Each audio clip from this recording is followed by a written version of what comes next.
ఆ పబ్లిక్ ఇప్పుడు మా రాముల తాత వచ్చే యాల కదా మరి మూతవారి ఏం చేస్తున్నాడు అర్చుకుందాం పాండ్రి. ఓ తాత ఏందే సంగతి? అయ్యో గింత అన్యాయం ఉంటుందిరా, గింత అపకీర్తుంటుందిరా. ఈ కొడుకులను గొచ్చేయా, ఈ కోడళ్ళను గచ్చేయా, ఎవని కొడుకులు ఎవని కోడళ్ళు ఇలా మంది ఆగబట్టకుంటే నా బతుకు పీనుగల గడ్డే అయిపోవు. ఓవని వాచను ఓవ కొడుకు. అయ్యో తాత ఏమైందే? ఇవాళ వార్త తీసుకొస్తావు అనుకుంటే ఒళ్ళంతా దెబ్బలతో ఉన్నవేందే? ఇదోటి డప్పో నెంబడి అప్లోడ్ పడ్డట్టు ఇది నా ఎంబడి పడతా అంటది. నాగంజల నీ నుంచి నాట దీనికి వార్త తీసుకొస్తా అనుకున్నదట. దీన్ని ఇట్లా మన్ను కొట్ట ముసలిది కొట్టిందానే లేకుంటే ఎవరితోటన్నా పంచాయతీ కొలుసుకున్నావా? ఎందుకు దాకినాయి గంతగానం దెబ్బలు?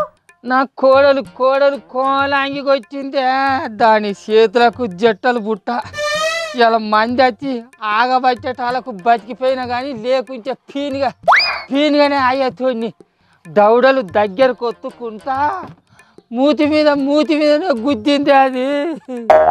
గా కోడన్ల తెరువుకు నువ్వెందుకు పోయినావు ముసలోడా? నీ ముసల్దాన్ అన్నట్టు కోడన్లని మాటలంటే ఊకుంటారా మరి? నేను దాన్ని మాట్లాడంగా నువ్వు వినచ్చినావా? అనే ఈయన తక్కువదానా? నేనాట దానికి రూపాయల కట్టలు ఇవ్వాలి నాచనే, రూపాయల కట్టలు అవి ఇవ్వకపోయినందుకే నన్ను ఏమో గుద్దిందే వచ్చాను.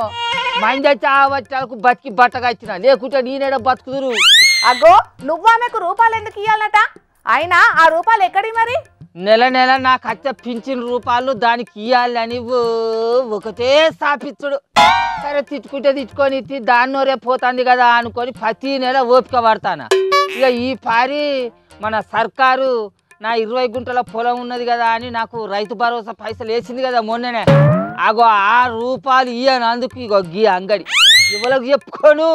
అగ్గో నీకొచ్చిన రైతు భరోసా పైసలు నువ్వెందుకు ఇవ్వాలటనే? అగో గదే కదా నా రంతి కూడా. అరే నెలకు వచ్చే పింఛన్ పైసలతోనో రైతు భరోసా పైసలతోనో రోగాలు ఎత్తనో రొంపులు ఎత్తనో ఉప్పు కంచినో పప్పు కంచినో గా రూపాయలతోటే మేము ఎలా తీసుకుంటాను. కాలు చేతులు దగ్గర పడ్డ కాలు నుంచి మాకు ఎవరు పెడతారు చెప్పు? ఇప్పుడు ఆ పైసలు కూడా మాకే ఇవ్వాలని వెళ్ళి పెడితే ఇక మేము మా ముసలను ఏ ఎట్లా దునకాలే నువ్వే చెప్పు. ఇంతకు నీ కోడలేమంటే నువ్వేమన్నావు చెప్పు? ఇగో ఇలా పొద్దుగాల గా మన ఉప్పులలో చీరాల తాతను నేను గా 3 బాట్ల కాడున్న కుర్చీల మీద కూర్చొని మాట్లాడుకుంటాను. ఆడికి మా కోడలు కోమలాంగి వచ్చింది. వచ్చి మామ పొలగాని బడి ఫీజు కట్టాలన్నట, ఒక 5,000 రూపాయలు ఉంటాయి అని అన్నది. అరే గా 5,000 రూపాయలు నా దగ్గర ఎక్కడియా బుజ్జి? మేము కాలు చేతుల దగ్గర పడి కూలిని చేసుకొని ఉప్పుతో 9 ఎలా తీసుకుంటాను. ముసల్దానికి నాకు రోగాలకు రొప్పులకు అని అంటే గా వచ్చే పింఛన్ పైసలును గా రైతు భరోసా పైసలతోటే బతికేలా తీసుకుంటాను కాదా? నీకు తెలియని ముచ్చటానే చూసుకుంటేనే మమ్మల్ని 5,000 రూపాయలు ఎత్త అడుగుతానవే అని అన్న. గంతే ఇక చూసుకో. నువ్వు మాకు ఏం పెట్టినవురా ముసలోడా అని ఈరేషం వేసుకుంటా వంగ పెట్టి గుద్దుడు. ఆ పక్కెమ్మడు ఉన్న చీరాలు కూడా ఆగబట్టిండు కాబట్టి బతికిపోయిందే, లేకుంటే నేను సర్టిఫికేట్. మరి నీ కొడుకు చెప్పకపోయినవే? నీ కొడుకుని వచ్చేయా, వాడు కూడా గసంటోడేనా అంచను. వాడి పిల్ల మాటలు పట్టుకొని వచ్చి ఇలా పొద్దుగల వాడు అంటాడు కదా, అరే ముసలోడా నువ్వు నెలకు వచ్చే పింఛన్ పైసలు, నువ్వు రైతు భరోసా పైసలు, నువ్వు కూలినాలు చేసిన పైసలన్నీ ఏం చేస్తానవురా? నా పిల్లం పైసలు అడిగితే ఎందుకు ఇవ్వరా అని వాడు కూడా నన్ను కొట్టొస్తాండి అంచను. ఏం చేయాలి చెప్పు? ఓసి నీ అన్నాలం పాడుగాను, కాలు చేతులు చక్కగున్న వాళ్ళ దగ్గర లేని రూపాయలు నీ దగ్గర ఎట్లుంటాయి అటనే మరి? అది సిగ్గుశనం ఇవ్వకుండాలే అని పెంచి పెద్ద చేస్తే పెళ్ళం మాటలు పట్టుకొని ఒక గిట్ల అయ్యవలని ఆగం చేస్తాను అని అంచలో.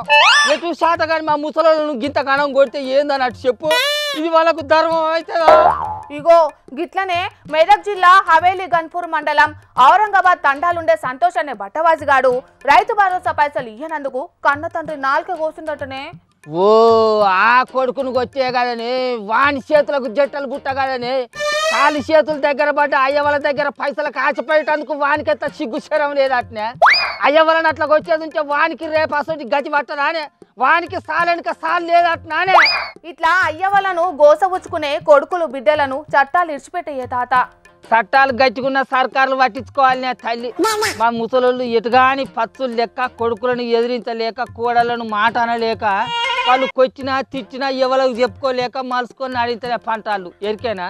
కానీ అట్లా అని అందరు కొడుకులు అట్లా లేరే తల్లి. కొంతమంది కొడుకులు ఉన్నారు వాళ్ళకు చేతులు ఎత్తి మొక్కాలే తండ్రులను.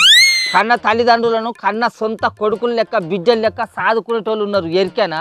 వాళ్ళ కాళ్ళు కడిగి నెత్తి మీద చల్లుకోవాలి ఆ బిడ్డలు, వాళ్ళ కడుపు చల్లగుండా. సరే గాని మరిగా పెద్ద మనిషి సదన్న కాడికి పోయి ఫిర్యాదు కాకపోయినావు కోడలు కొట్టిందని? ఏం ఫిర్యాదు గాను, కడుపు దించుకుంటే కాళ్ళ మీద పడుతుంది. మమ్మల్ని ఇంతగానం గోసబుచ్చుకుంటే వాళ్ళకి అసలు సాలు లేదా? వాళ్ళకంత గతి పట్టదా? అంతా భగవంతుడే చూసుకుంటాడని సప్పుడు కూకుంటాను. ఇంకా బయటికి పోయి చెప్పుకుంటామా? ఉన్నిజ్జది పోతుంది. నా కొడుకేనే నా కోడలే కదా అని మూసుకొని ఊకుంటాను. ఏం చేయాలి? చూస్తున్నారు కదా పబ్లిక్, ఇప్పుడు చాలా మంది ముసలోళ్ళ పరిస్థితి గిట్లనే ఉన్నది. వెనక ముందు ఆస్తులేం లేకుంటలేమో అసలే పట్టించుకుంటలేరు.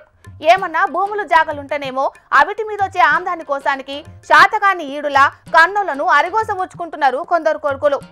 ఇసొంటలకు సర్కారే గట్టి బుద్ధి చెప్పాలని మా జోర్దార్ తరపున కూడా కోరుకుంటున్నాం.